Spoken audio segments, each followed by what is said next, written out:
Before I get started, does anybody have any specific questions they'd like me to answer beforehand?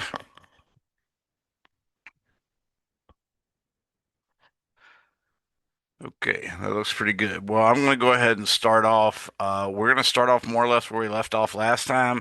I had gave you basically a way to compute an electric field that generates basically a vector formula as opposed to just a formula for the magnitude. And I'm going to reiterate that today, talk about it a little bit in terms of showing you how it came to be.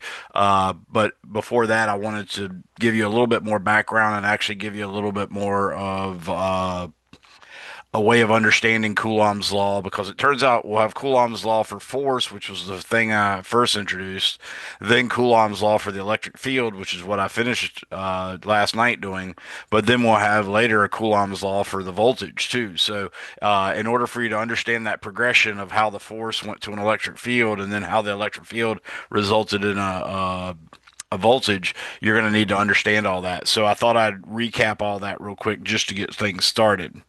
So let me start by sharing my iPad screen. Feel free to ask me questions as we go. This stuff can be very confusing.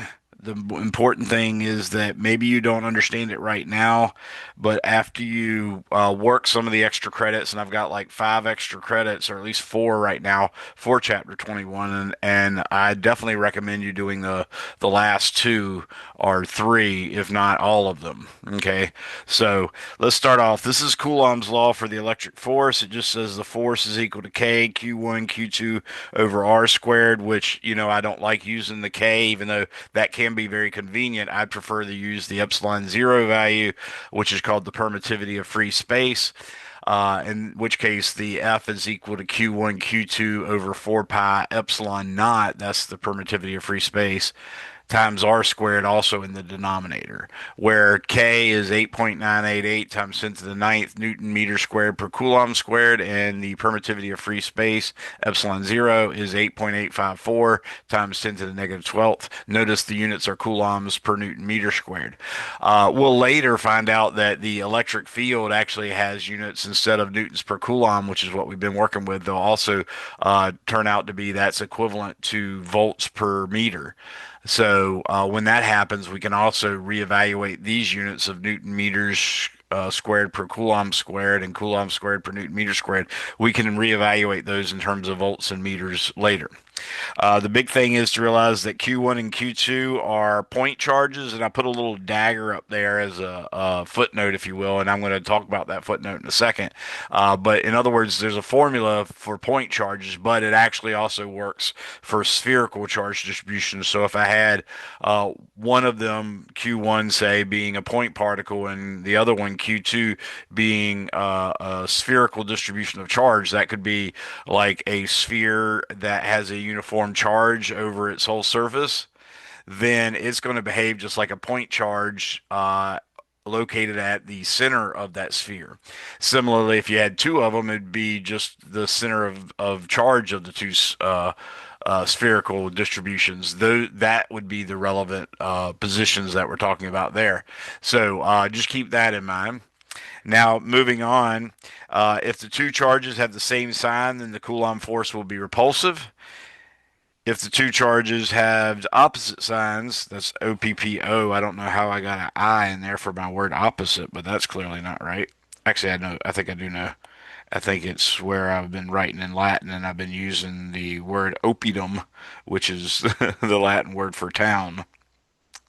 So I think I might have accidentally, since I've been writing in Latin lately, I might have accidentally wrote an I after the 2 P's instead of the appropriate letter. So, looks like someone else just came in. Let me let them in real quick. And this word is supposed to be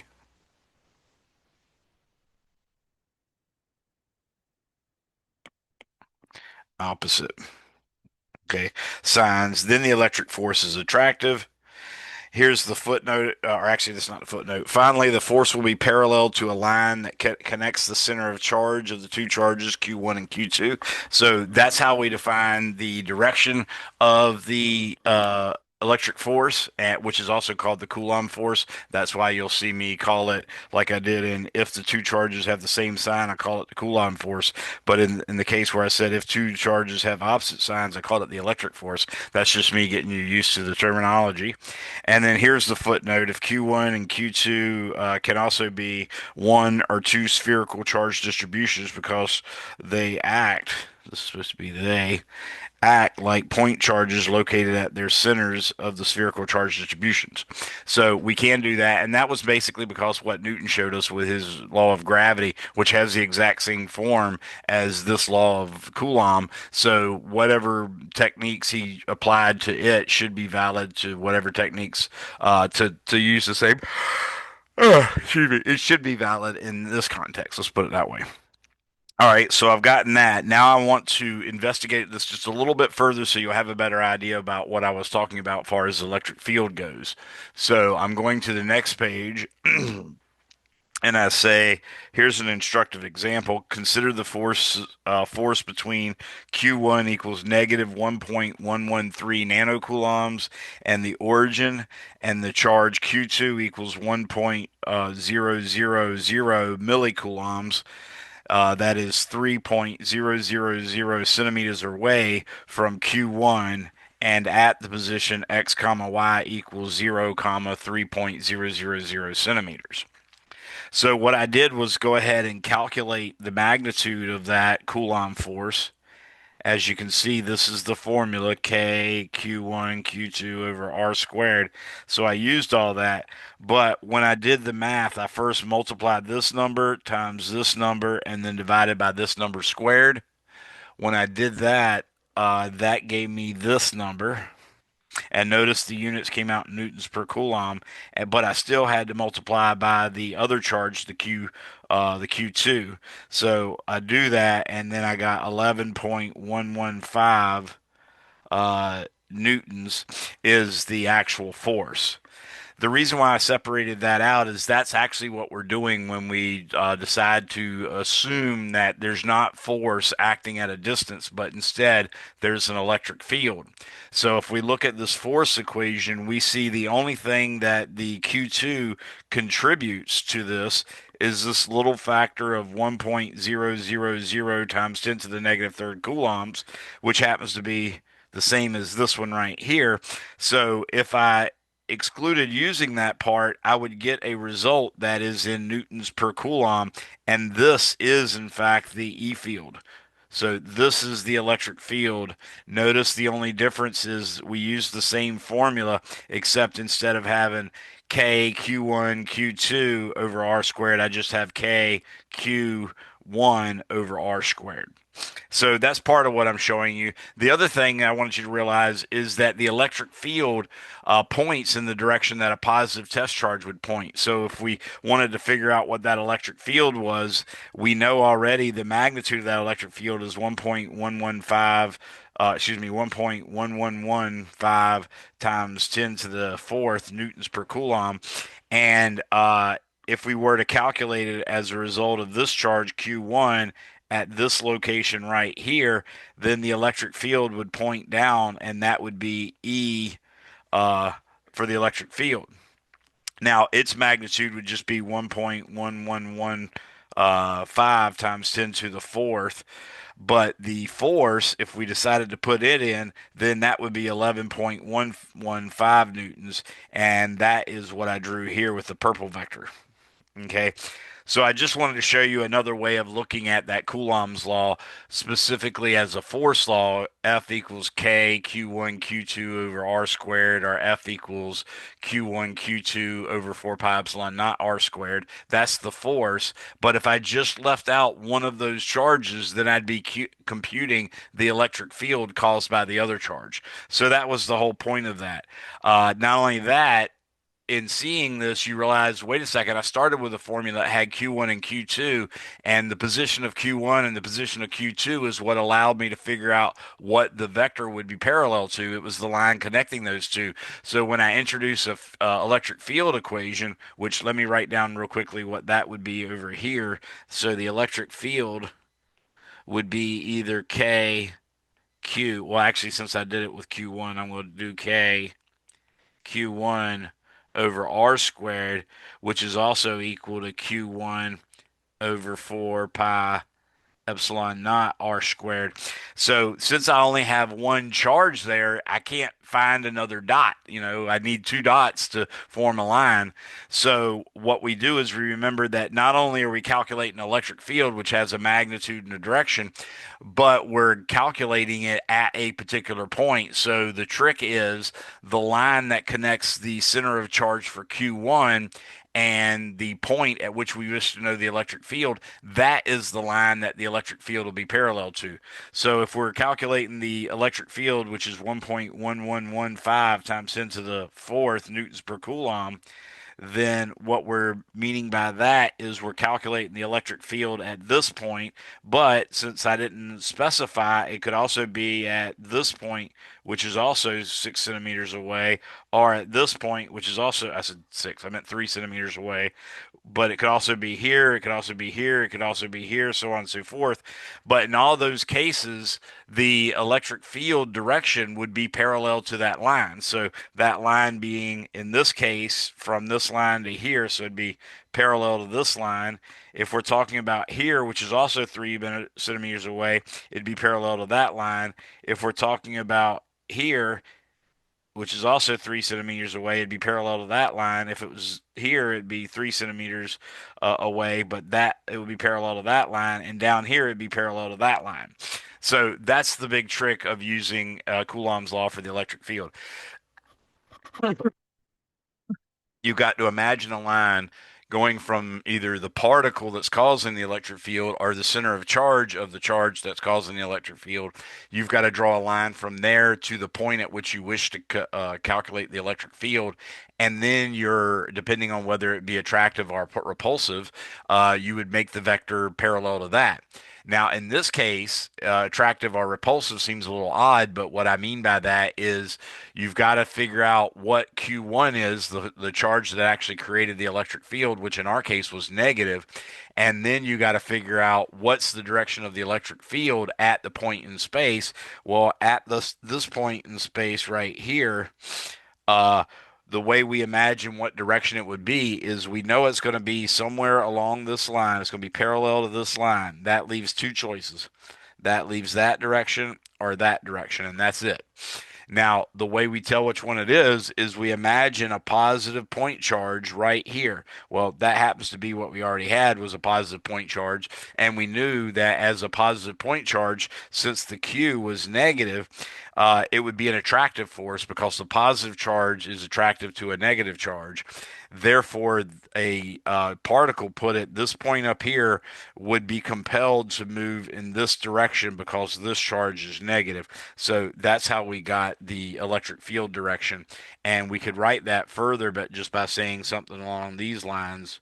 Uh, since notice the Q2 that we multiplied by the electric field to actually get the force, since that was smaller than one, then it seems obvious that the electric field would be a longer vector than F21. So this is the vector for the electric field at 0.3 centimeters. Okay, that's what that little green arrow is. Oh, another student came in. Let me let them in. Anybody have any questions about that?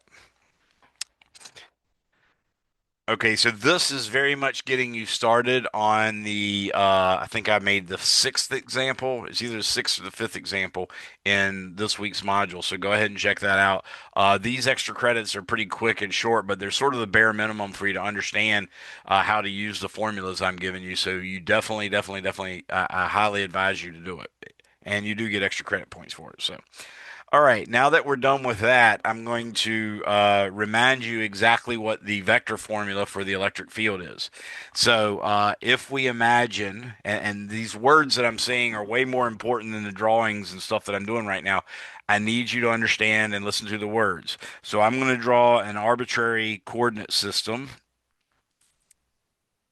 I meant to draw that in black. I'm going to draw an arbitrary coordinate system. like this. Now, what that arbitrary coordinate system could be is this could be my x-axis, this could be my y-axis, this could be my z-axis. It doesn't really matter what it is, but the main thing is I wanted you to know that we could. Now, if I imagine a charge q,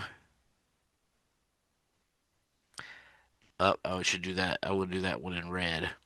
So if I imagine a charge q, which I made into an ellipse instead of a sphere for some reason, let's get rid of that guy. Uh, Okay, close enough. So this is the charge that I'll call capital Q. And obviously this program does not like me writing when I'm in that mode, so I'll put it there. So there's our charge, positive Q. It's supposed to be just a sphere, but clearly I did not draw a sphere. It's aggravating. I can't let that stand. I'm going to change it. So let's see if I can do it again. There you go. Now we have a sphere. Now, what I'm imagining in this scenario is that this spherical charge is in fact at some point in space, as can be seen by this. So that's roughly where it is. It has this x coordinate, it has this y coordinate, and therefore it also has this z coordinate right here. So it has the coordinates x prime, y prime, z prime. That's the charge that I'm going to treat as the source of the electric field. Now, if I go over to, let's say, I'm going to go ahead and continue this coordinate axis just to, so we can make sense of where it would be. Okay, so there's the continuous of my coordinate axis. Now I'm going to put a point in space that's going to be, let's say, right here. So this is the point P at which I wish to know the electric field. So I now have to imagine two vectors. One vector is RQ, and that vector RQ, notice points from the origin. I'm going to have to write that somewhere else. Uh, points are comes from the origin and touches the center of where the charge Q is. There's an additional vector RP that comes from the origin and points to the location at which we wish to know the electric field. Now, I told you earlier that when we're computing the electric field, we have the center of charge or the location of the point particle causing the electric field as one point, and then we have the point in question where you wish to calculate the electric field as another point, and then the line connecting those two forms a line that will be parallel to the actual electric field vector. So my argument was that if I took RP minus RQ, then that would give me a vector that literally leaves from the particle Q and ends up at the point P. So I'm going to draw that vector in blue, and it's going to be this vector right here. That vector is RP minus RQ. That is the vector that we're going to use to indicate the direction, because notice if the charge is positive, then the formula having kq over r squared multiplied by that vector is going to be parallel to that vector, which is what you expect. If the charge q was positive, then if you put a positive charge at p, you would expect it to be repelled, and therefore it would point in the same direction. The electric field would point in the same direction as that blue arrow. But if you had Q being negative, then the formula for the electric field, which is KQ over R squared times that vector again, since the Q is negative, that would reverse that vector and make it point the other way, which is what we'd expect if the charge was negative. So it handles all of that. Now that we have all that, we can say that the electric field in vector form is equal to KQ RP minus RQ over, now I'm going to take the magnitude of the vector RP minus RQ, Now notice that is the vector between the point charge, between the charge causing the electric field and the point at which we wish to know the electric field. So that's literally the distance between the charge and the point in question. And that was a 1 over r squared law. But if I put a 2 on the exponent here, then it'll be too small because the magnitude of rp minus rq that's in the numerator is going to cancel it out. So to make it valid, we actually have to put an exponent of 3 there. So the entirety of your understanding of this equation requires you to understand that the RP vector is a vector that's drawn from the origin to the point P at which we wish to calculate the electric field, and the vector RQ is the vector that points from the origin to the charge Q that is actually creating the electric field. And of course, that means if the charge Q is at the origin, then the vector would be 0, 0, 0. In other words, it have 0x component, 0y component, and 0z component. So it is literally the zero vector. Okay. Now, notice you wouldn't be in any trouble there because we're subtracting that zero vector from another vector. So unless that other vector happens to be the zero vector too, then it would be a problem. But since that other vector would never be also zero because it wouldn't have any usefulness for us, we're trying to calculate the electric field exactly at the location of the charge, and that's obviously infinite. Okay, so that's our formula, and of course we can also write it in terms of epsilon naught as Q. Well, actually, let me write it a little bit further over this way. I'm going to say Q times RP minus RQ over 4 pi epsilon naught RP minus RQ cubed. So that's the two forms for the electric field. And if I get a little fancy, like if I want to calculate the total electric field due to a distribution of charges, then I can use this. I can say let dq, which I can write as this or this, doesn't really matter, equal. And now I'm going to either let it be equal to lambda times dl or sigma times dA, that's a differential area element, and lambda times dl. dl is a differential line element, so it could be like dx or dy or dz. dA would be, if you were able to do double integrals, it would be dx times dy or dy times dz or dz times dx, something like that. Or it could be, as you learned in Calc 1 and Calc 2, it could be like RD theta or something like that, right? That would be an area as well.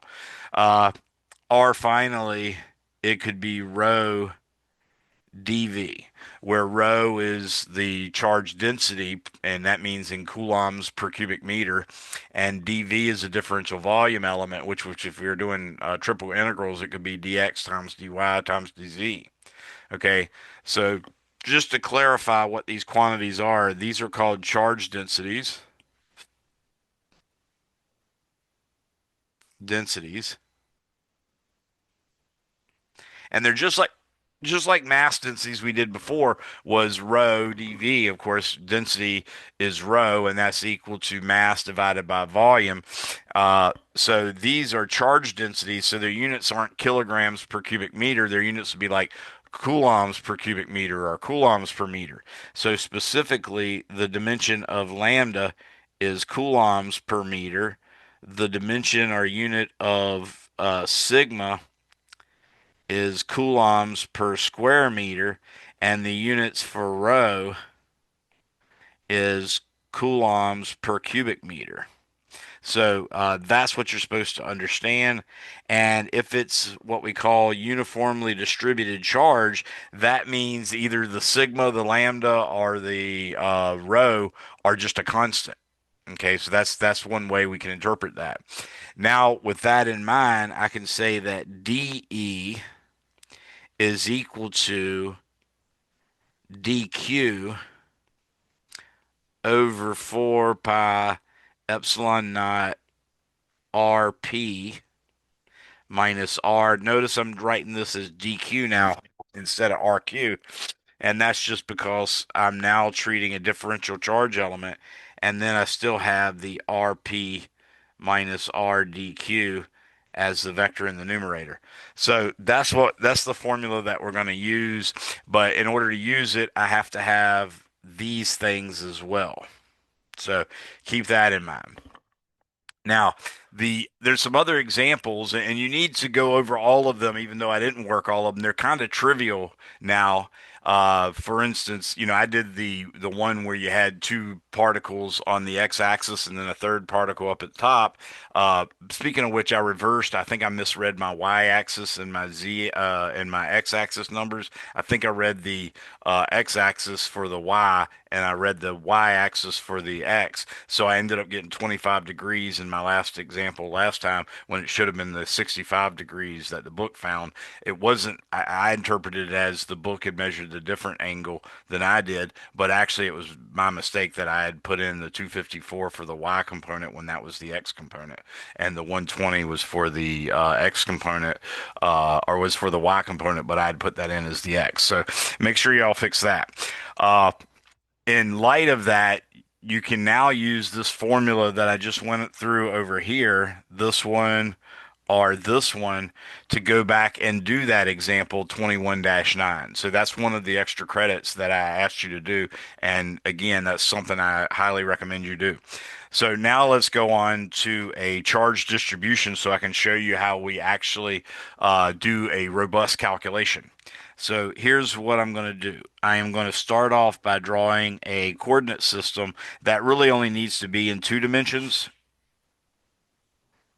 So that's all I'm drawing is an x-axis and a y-axis. Okay. So what we have here is my x-axis and my y-axis. Now what I have in addition to that is a wire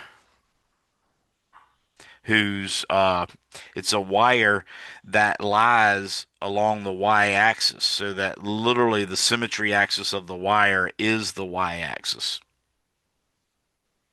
So there's my wire there, and the wire goes on for infinity. And the wire goes on for infinity the top way as well. But I'm going to tell you that the charge per unit length is equal to lambda. Okay, so I'm using that symbol that I just taught you about. This is a quantity that should have units of coulombs per meter, say. And what I would like to know is what is the electric field at a distance x away. Now that x is the x variable, but it's we're treating it as if it's a constant. So don't think about integrating it and stuff like that. I'm just saying it's a fixed distance away.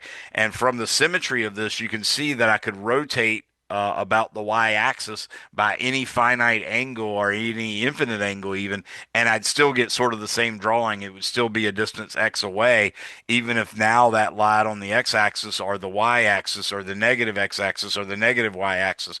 So you'll see that generally speaking, this electric field direction that we get at point x will point the radially outward. In other words, that's what we're looking for, and I'll show you how that is. So our formula is E is equal to the negative integral, or is equal to the integral of dE, and of course dE is equal to dQ RP minus RdQ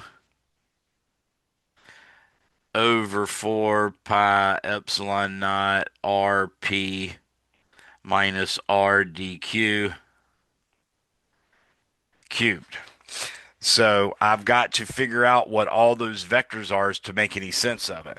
So the first thing I'm going to do is draw a differential area element, or excuse me, a differential line element to represent a chunk of charge on the wire. So that's my differential charge element right here. That is dq. And I'm going to say this length from here to here is the length dx. So this dq is actually going to be equal to lambda times the length of that interval, and the length of that interval is dx, or excuse me, dy. I said x, but it was really supposed to be y. Same thing over here. I don't know why I wrote the x there. That should be a y. Okay. Hopefully y'all caught that already, but if in case you didn't, now you know. All right, so lambda times dy is the differential charge element. So now I've gotten the dq figured out. I still got to figure out the rp and the rdq. Well, rp is the vector that points from the origin to the location at which you wish to know the electric field. So I can readily draw this vector as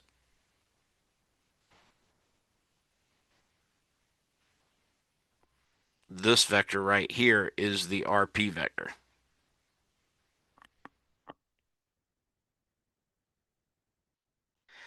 So, can anybody tell me how to write this vector in IJK notation?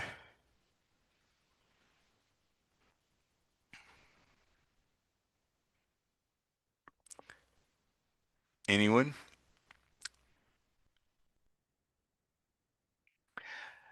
Remember, you just need a unit vector like I hat or X hat or J hat or Y hat or K hat or Z hat.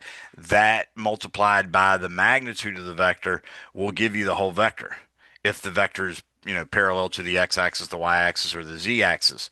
If it's not, then you'll have a component in front of the X hat or I hat, and then you'll have another component in front of the J hat or Y hat, and then another component in front of the Z hat or K hat. So can y'all tell me what the vector form of the vector RP is?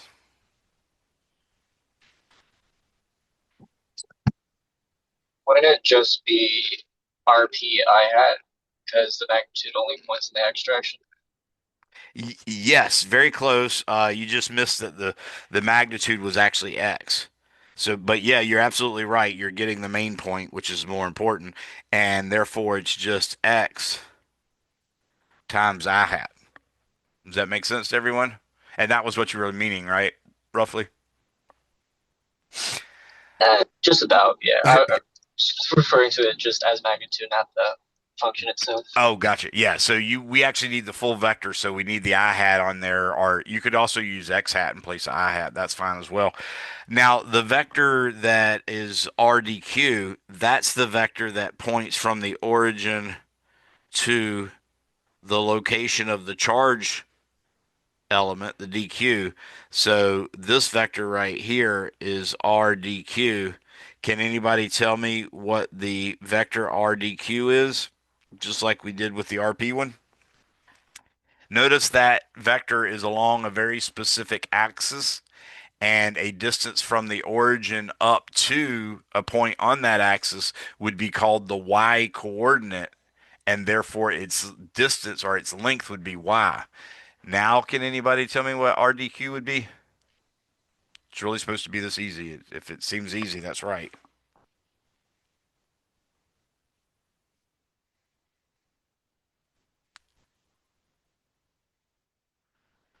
Okay, so the RDQ points from the origin to and only in the y direction to a distance y above the axis or the origin. So that vector is just y j hat. See how easy that is? It's along the y-axis, so clearly the length of it is y, and I'm going to need that because I've got to imagine the dq being right there, but I also got to imagine the dq being farther up all the way out to infinity and farther down all the way down to negative infinity. So at any point y from negative infinity to positive infinity, there will be a dq there. So that's why we wrote it. Anybody have any questions on that part?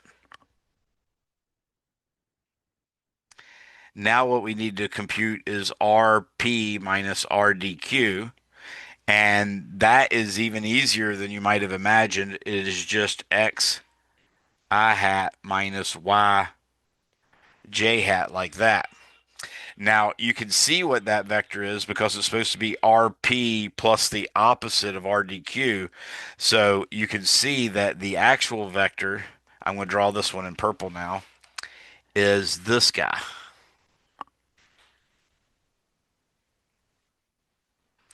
So that right there is the vector RP minus RDQ, which is exactly what we expect. Remember, we expect it to point from the charge element that's actually creating the electric field to the point at which we wish to know the electric field. So we can see that it clearly points from DQ to the point P, which is a distance x away from the y-axis from the origin. So this is the point P. That's what I'm seeing there. All right. So the differential area element or the differential electric field element, the DE, is actually a vector that's parallel to this guy. So it's parallel to that RP minus RDQ. Unless the DQ turned out to be negative, then it would be anti-parallel, but the same difference there. So now I bet you all can guess exactly what the magnitude of RP minus RDQ is.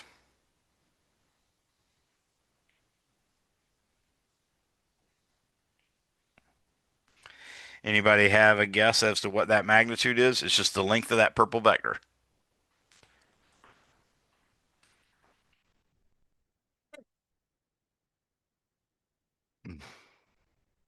All right, it's Pythagorean theorem, so it should just be x squared plus y squared square root.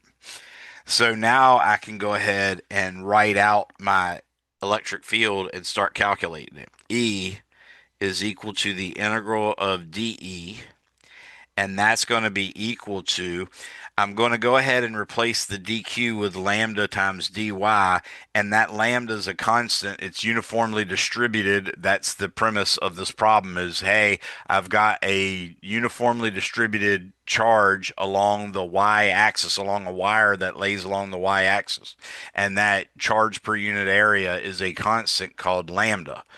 So I can go ahead and pull that out in front. And since I enjoy using the 4 pi epsilon naught version as opposed to the K value, I'm going to write that over 4 pi epsilon naught because all of that is just a constant.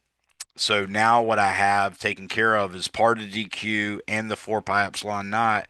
Now I've got to integrate from y approaches negative infinity to positive infinity.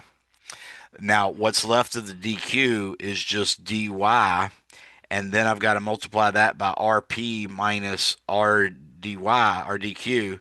So that would be x I hat minus y j hat. And now I've got to divide all that by the cube of that magnitude, which will be x squared plus y squared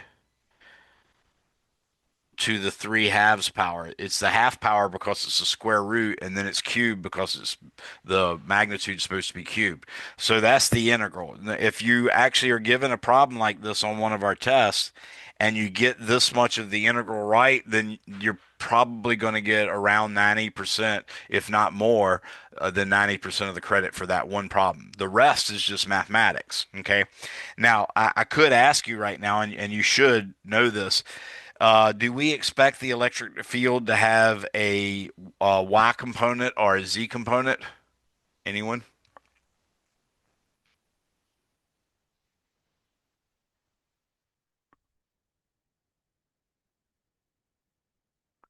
So if you think about it having a y component, that would mean the y component of that purple vector right there. But notice that at the point y, we have a charge dq given by lambda dy. Now, if you go down to a point negative y, we would have another charge there that's dq equals lambda dy again, and that would actually have exactly the opposite y component as this one has. So the symmetry of those two DQs tells us that the Y component is going to cancel out from that top Q canceling out with that Q down below.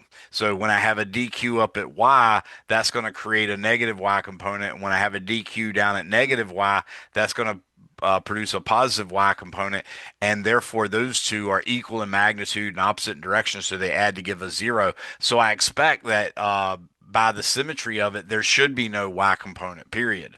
I can do the integral and it'll turn out to be zero, but that's something a priori you can already tell from the symmetry of it. And you could even skip this step and say there's no need to integrate y j hat because clearly the symmetry says that that component is going to go to zero. If you think about the z component, that's the same thing, except I'm not even going to have a charge out there. But if I was out some distance away, I would still have a electric field that points in the positive z direction on one side of the plane and then the negative z direction for the other side of the plane, and those two would cancel each other out. So I don't expect it to have any z components either. All right, so that's where we're going with this. Now, what I'm going to do is first attack the x component. So I'm going to say E sub x with the vector symbol over it, and that's just because I'm planning on keeping the I hat. So I'm going to take the I hat, and this is the beauty of using I hat, J hat, and K hat, or X hat, Y hat, and Z hat. Those three vectors are constant vectors, so you can pull them into an integral or out of an integral. You can pull them into a derivative or out of a derivative because they're always constants and it doesn't hurt anything. So what I'm going to do now is I'm going to say lambda. Also, the x I already told you was a constant, so I'm going to put that out in front. And then all of that's going to be over 4 pi epsilon naught. And then I have the I hat that came with it. And all that's left from that portion of the integral is a dy over x squared plus y squared to the 3 halves power. Okay, so and that of course goes from negative infinity to positive infinity. Now, uh, this integral is actually pretty easy to solve. It requires a trig substitution. So what I'm going to do is say let y equal x tangent theta, then dy will equal x secant squared theta d theta. And not only that, uh, you could see that theta is actually this angle here because it's tangent theta is equal to y over x, and clearly the y is the opposite side, that green vector that goes up, and the adjacent side is the x, the green vector that's laying on its side. So you can see that that's the theta we're actually dealing with here. So there really is a physical manifestation of the trig substitution we did, and it's basically that. So now I'm going to go ahead and substitute this stuff in. Again, I've got lambda x over 4 pi epsilon naught I hat. Now I'm going to have the integral of, in place of dy, I'm going to say x secant squared theta d theta. And then over that, there's going to be a common x squared to both of them. So I'm going to put the x squared out in front, and I'll have 1 plus tangent squared theta in here, and all that's raised to the 3 halves power. So what you see is that x in the numerator is going to come and hit that other x in the numerator, making it x squared. And this x squared under the 3 halves in the bracket with the 3 halves power, the square is going to cancel out with the denominator in that 3 halves, and you're going to be left with x cubed.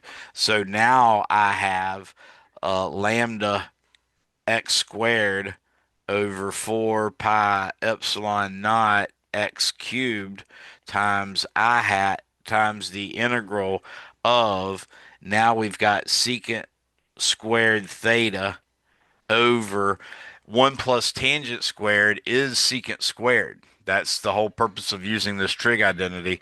So now I have secant squared theta raised to the 3 halves power, which means it's going to be secant squared over secant cubed.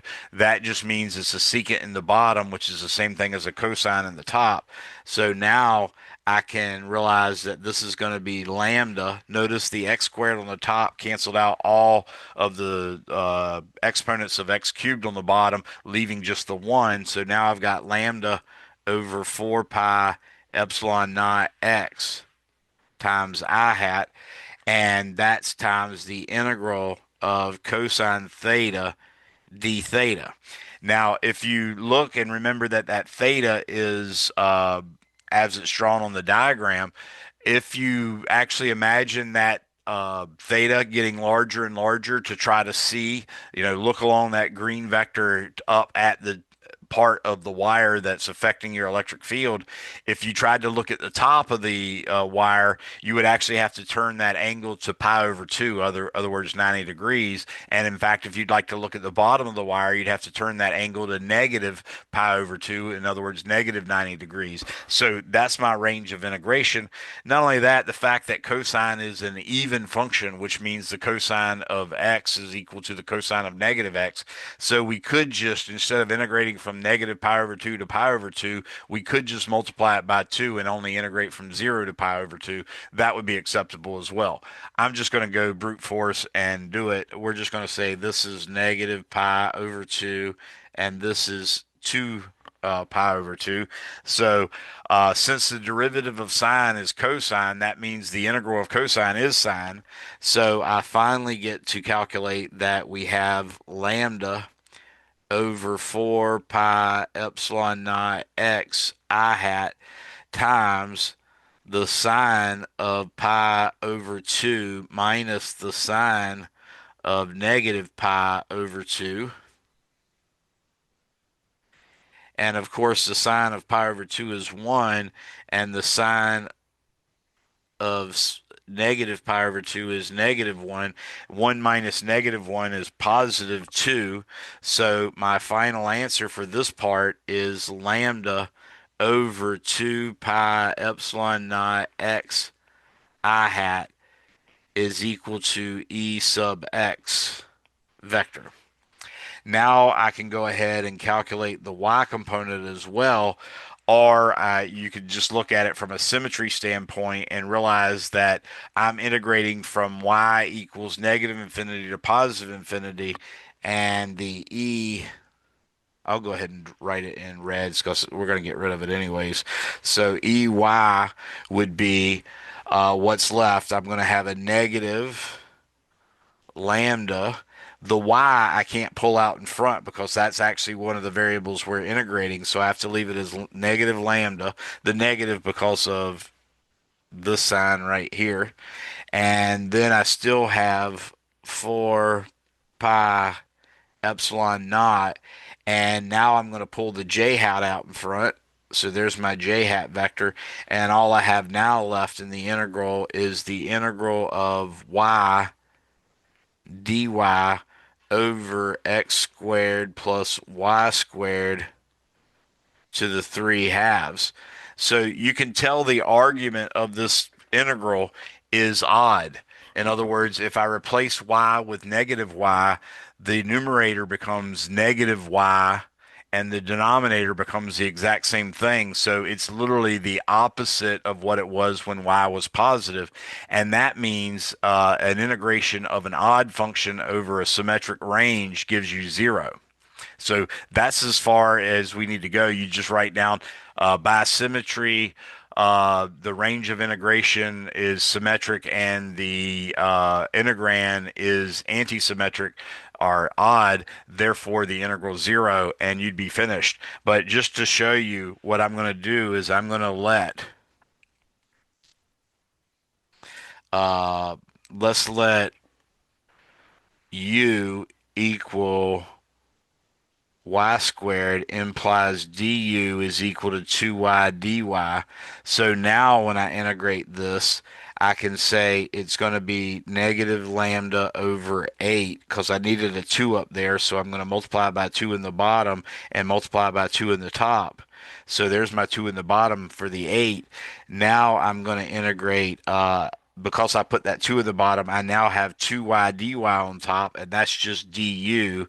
And I now have du over x squared plus u to the 3 halves power.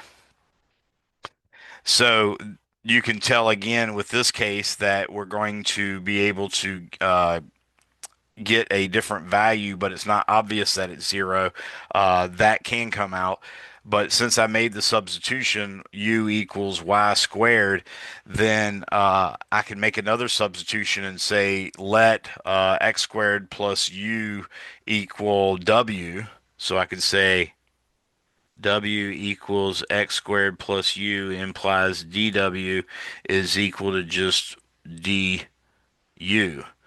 So I can do that, and what I'd have then is negative lambda over 8 pi epsilon naught j hat integral of dw over w to the negative 3 halves, or to the 3 halves in the bottom. So I shouldn't write that negative when I'm doing that.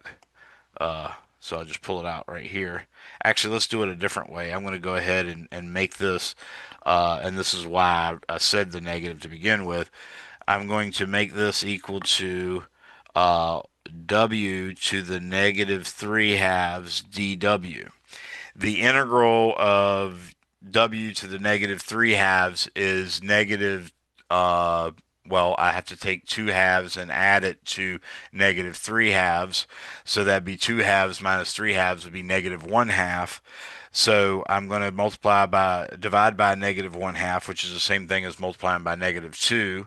And then I will have times w to the negative 1 half power.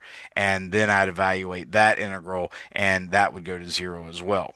Let me go ahead and just finish that up just to show. Ooh, I don't know what happened there. I just erased two things. So the integral of w to the negative 3 halves dw is equal to 1, or is equal to 1 over negative 1 half, because 2 halves minus 3 halves is negative 1 half, times w to the negative 1 half. And that, of course, is equal to negative 2 times, or negative 2 over x squared plus u, and that's actually supposed to be to the square root of that in the bottom. Oh, man, I can't grab my keep trying to grab my eraser and it's not taking it. So this is going to be uh, negative 2 over. Now remember, w was x squared plus u, but u was already y squared, so this would be x squared plus y squared square root. And I'm going to take this in the limit as y approaches negative infinity. So what we get here is the limit, or negative 2 times the limit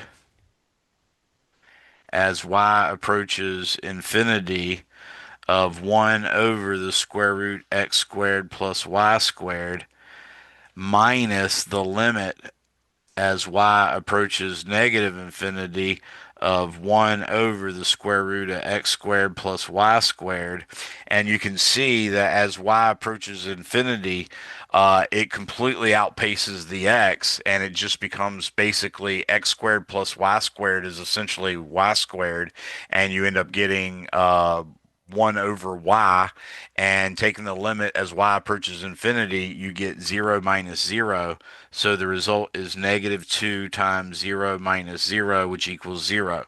So all of that could have completely been avoided uh, just by making the symmetry arguments, but we now have it done either way, and we found that the electric field due to an infinite line of charge, so electric field,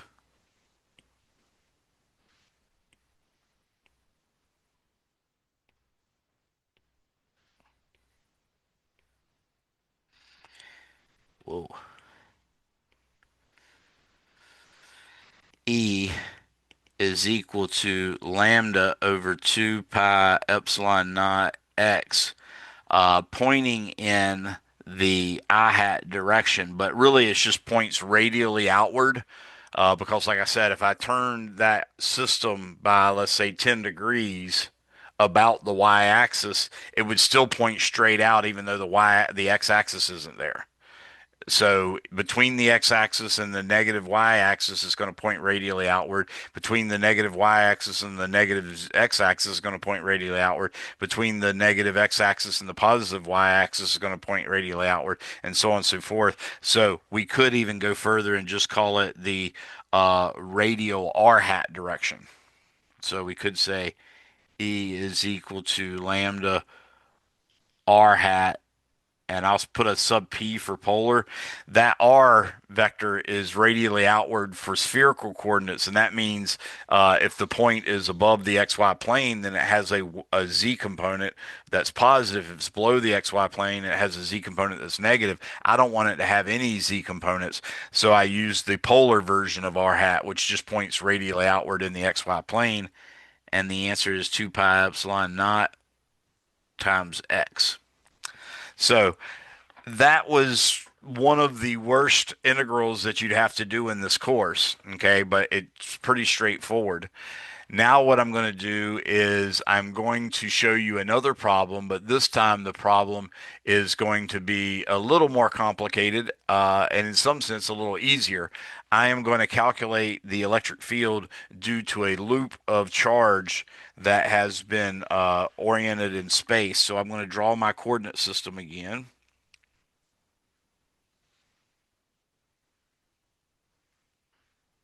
Okay, there's my XY coordinate system. In this case, I'm actually going to draw it as an XYZ coordinate system because we really need the three coordinates. Now, my charge distribution is going to be this little red one here, and that came from about two out, and that came from about here, so that'll be like that.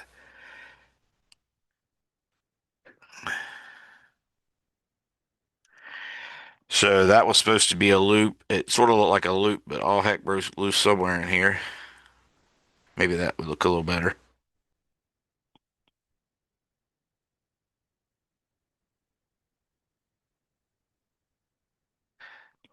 Oh, I see now. I did it too small, that's why. So if I erase this part, should be good to go. And then I erase this part, that should be good to go too. So what I'm going to do is bring this all the way to the third space over, and then this will go like that. So now we have a loop of charge that lies in the XY plane. And what I'd like to do is calculate the electric field at a point, a distance z above the XY plane. This is going to be my x-axis. This is going to be my y-axis. And I'm going to tell you that the total charge Q is given by 2 pi r times lambda. Or actually, I'll say a big R there because I'm going to make the radius of this loop a capital R. So it's going to be 2 pi r times lambda because I'm assuming the charge per unit length is a constant, and I took this to be big R. Okay, so I need a vector that points to the point in space, the vector RP. So that's my RP vector because this point right here is P. And I need a vector that points to my charge distribution, my DQ. So that's going to be this vector, and that's RDQ. And in fact, what that RDQ is pointing to is this differential charge element DQ, which is equal to lambda times R d theta, where d theta is the small angle that this purple vector had to sweep through to make that width come out. So this is the d theta angle. Now, the vector RDQ, as we talked about earlier, is given by RDQ is going to be equal to R And if I call this angle right here theta, it's going to be r cosine theta I hat plus r sine theta j hat. Notice the cosine theta gives you the x component when you multiply it by r, and the sine theta gives you the y component when you multiply by r. So that's why r dq has this form. Similarly, I can say rp should just be equal to z k hat. Therefore, I can say rp minus r dq is in fact equal to z k hat minus r cosine theta I hat minus r sine theta j hat. Now you can see that that vector is in fact this vector. It's supposed to come right to the tail of the screen, to the head of the screen one, but that's close enough for me to point out my uh, point out what it is. So this purple vector is RP minus RDQ, and I think you all should be able to see that the magnitude of that vector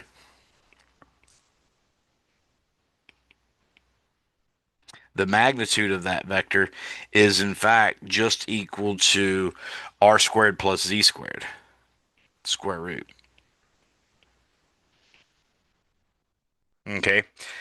You can do it. It's Pythagorean theorem works in three dimensions, so it'd be z squared plus r squared cosine squared theta plus r squared sine squared theta. Obviously, you have a common factor of r squared, so you could factor that out, and then you'd have r squared times parentheses sine squared theta plus cosine squared theta. But sine squared plus cosine squared is 1, so that's how you just get r squared plus z squared. And notice none of that changes anything. The r and the z are not variables that are going to be integrated, so the integral is going to get a lot quicker, a lot easier, real quickly.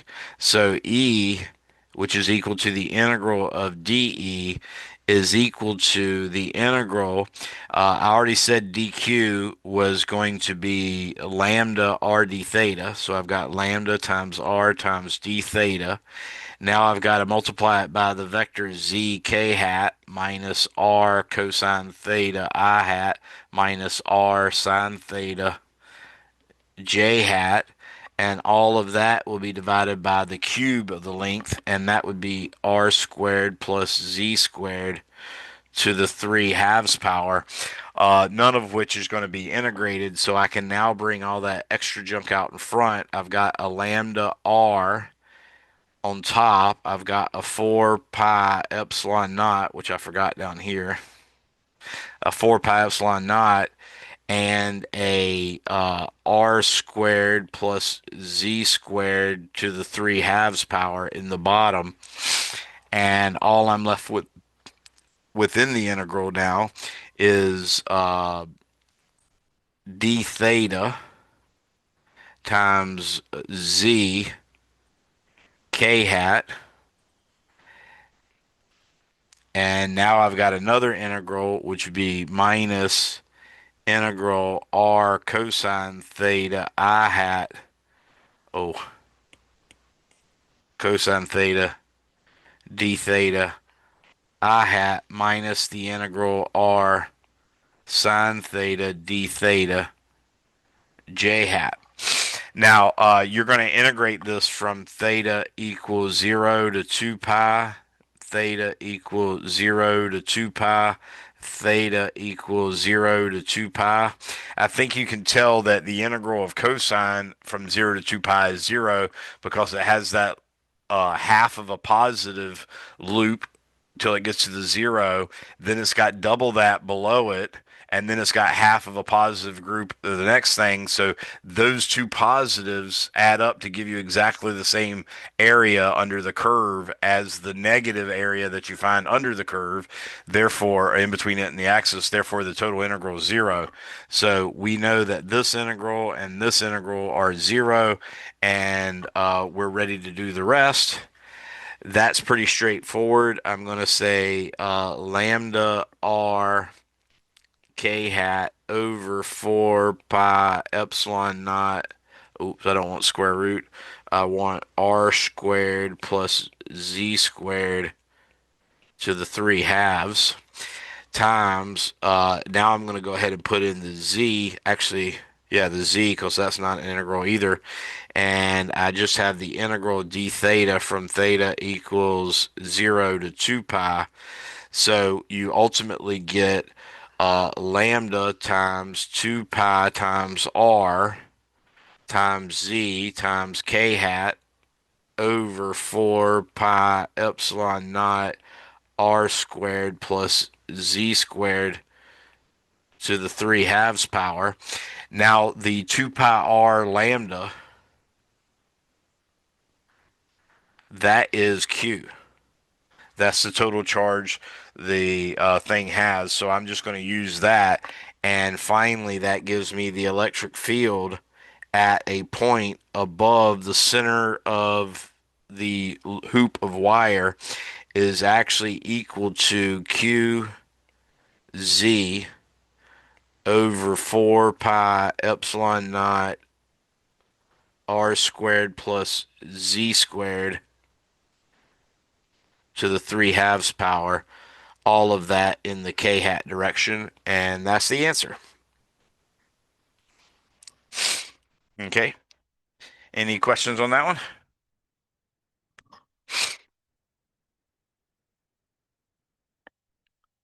Yeah, this should seem a little intimidating, and that's okay. There's nothing wrong with you if you don't think you could do this. That's also perfectly normal.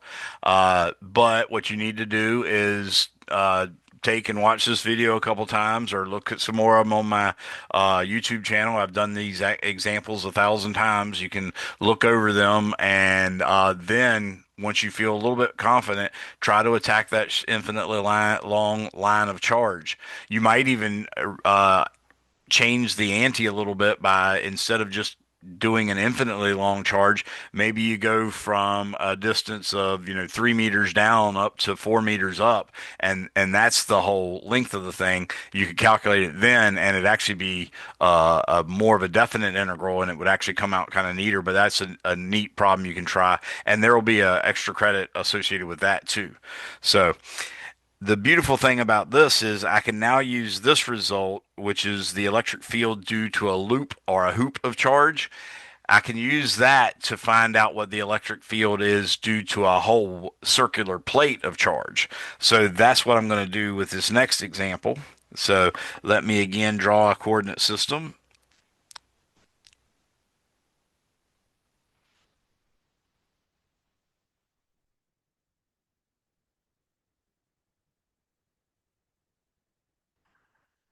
Okay, so there's my coordinate system again. This is my x-axis. This is my y-axis. This is my z-axis. I would like to know at this point P, a distance Z above the plane, I would like to know the electric field at that point. Now, uh, 1, 2, 3, 4, 5, 6. I'm going to do this. Oh, I should probably do that in a different color. I'm going to do a green.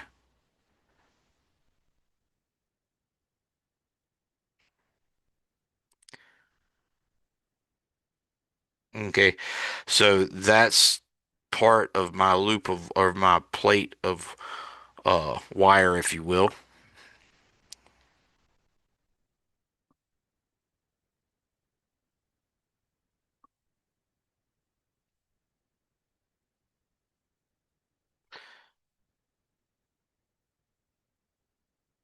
Okay, and now I'm going to do the other part. This one came out 3, so I'm going to do 3 here as well. And this one came out 1, 2, 3, 4, 5. 1, 2, 3, 4, 5. So it should come up right about there. And then this will be that. And then this will be that. So this is my circular disc of radius r. Okay. and it has a uniform charge density sigma, which is q over 2, or excuse me, q over pi r squared. So that's the surface area, surface density of charge sigma. Now, what I'm going to use for my differential charge element is this little loop of charge right here.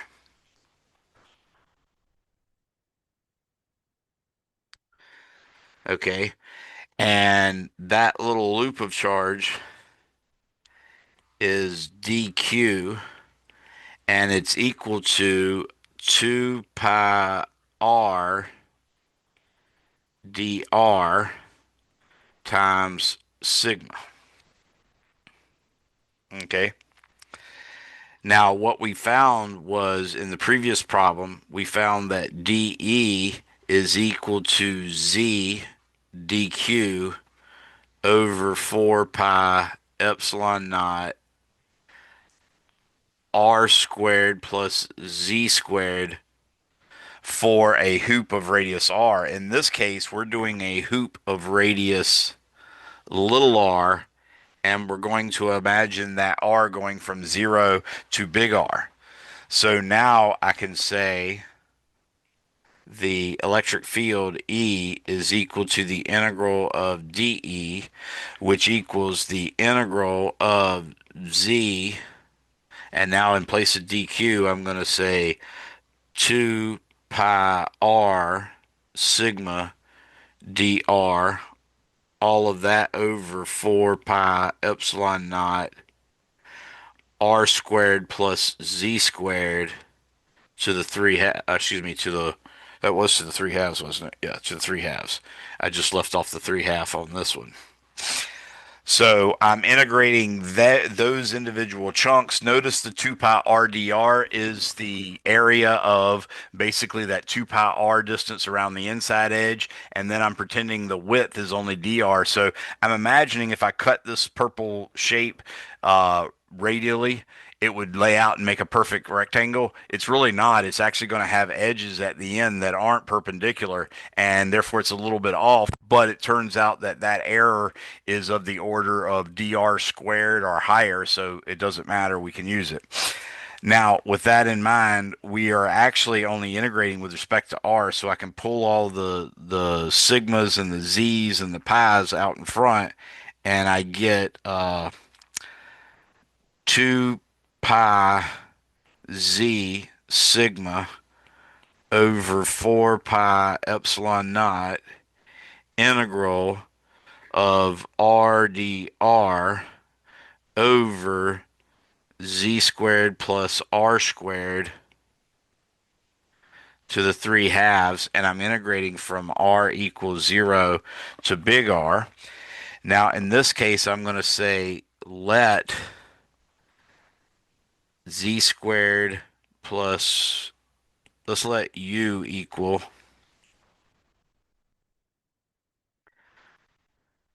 let's let u equal z squared plus r squared, implies du is equal to 2r. I'll have to write that in the next line. So this implies du is equal to 2r dr. And now I do have a 2 I can use, so I'm going to steal this 2, and I'm going to go ahead and max out, cancel out this pi. This pi is going to cancel out with this pi. I'm stealing that 2. So now what I have is sigma z over 4 epsilon naught integral du u to the 3 halves in the bottom like that. Now the integral of u to the negative 3 halves, we've actually worked that before. Okay, u to the negative 3 halves, I add 2 halves to it. 2 halves minus 3 halves is negative 1/2. So I get 1 over negative 1/2, like that. And I now get u to the negative 1/2, so that's going to be 1 over the square root of z squared plus r squared, and that's going to be evaluated from r equals 0 to big R. So with that, I get sigma z over, let's put a negative there, and that's going to be over 2 epsilon naught because that 1/2 can cancel out the 4 in the bottom and give me a 2 epsilon naught instead of a 4 epsilon naught. So I have that. And now all I've got to do, left off my negative again. Now all I have to do is evaluate this at the endpoint. So this is going to be 1 over the square root of z squared plus r squared minus 1 over the square root of z squared plus 0 squared, which is equal to, if I reverse the order, I could make this sigma z over 2 epsilon naught times absolute value of 1 over z minus 1 over z squared plus r squared square root like that. Now, you could actually try to distribute the z, and then we get sigma over 2 epsilon naught times 1 minus. Now, distributing that z, I'm going to get z over the square root of r squared plus z squared. And of course, all this points in the k-hat direction. So I'm going to say E is equal to this in the k-hat direction. And we have now completed this problem. Now, if you examine this in the case where z is much, much greater than r, that'll actually turn out to be for z much greater than r, you end up getting basically the same formula you would get for a point charge, but it's acting a little weird. Uh, and if you're dealing with z much, much, much, much smaller than r, then you're really close to it, and you get the constant electric field sigma over 2 epsilon naught, which is kind of interesting. Anybody have any questions on that one?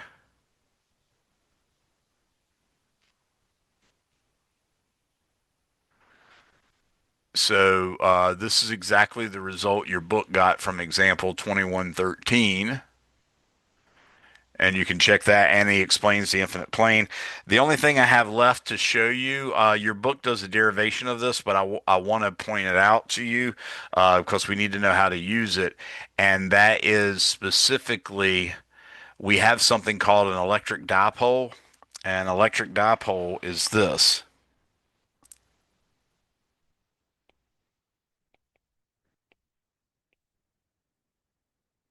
Electric dipole is basically two charges that are equal in magnitude but opposite in sign. So this would be, let's say,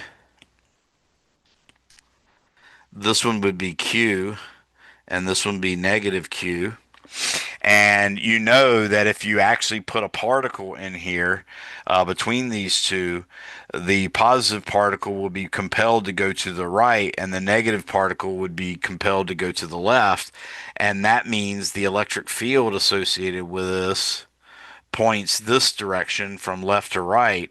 What I'm going to say is this distance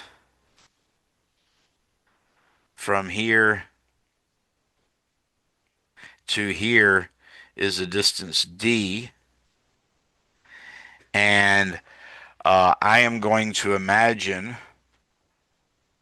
that this vector right here is the vector d like that. And then what we say is P is equal to Q times D is the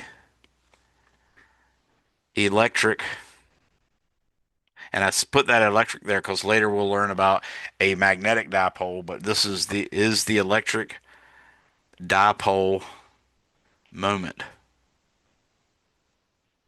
Okay, so if you take the vector that points from the negative charge to the positive charge, its length is the length of separation between the two charges, and you multiply that by the magnitude of the two charges, just one of those numbers, that gives you a vector called the dipole moment P. And when you use that dipole moment, it behaves in very specific ways. Specifically, for instance, if you allow it to be immersed in a field, an electric field, then a torque is on it, and that torque is given by P cross E, where E is the electric field. And not only that, if you take that dipole and stick it in an electric field, it's going to have a potential energy given by U equals negative P dot E.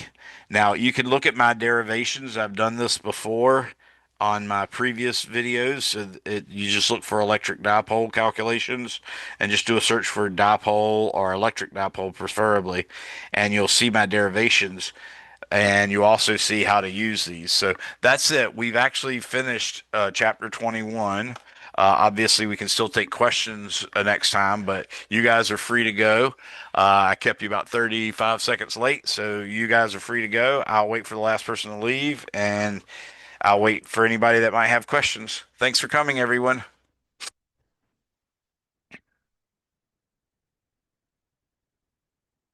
Don't forget to chat me your first and last name if you haven't done so already. I think everybody already did, but I should say that just to remind them.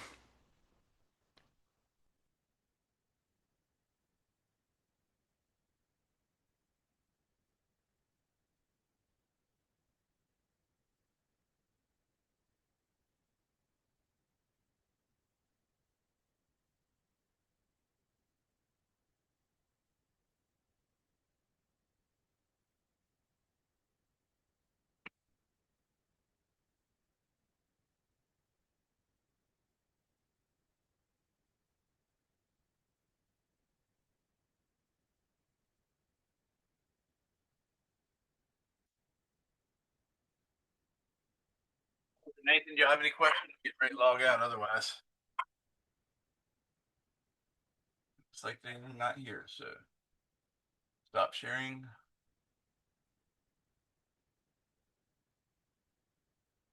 Bye bye.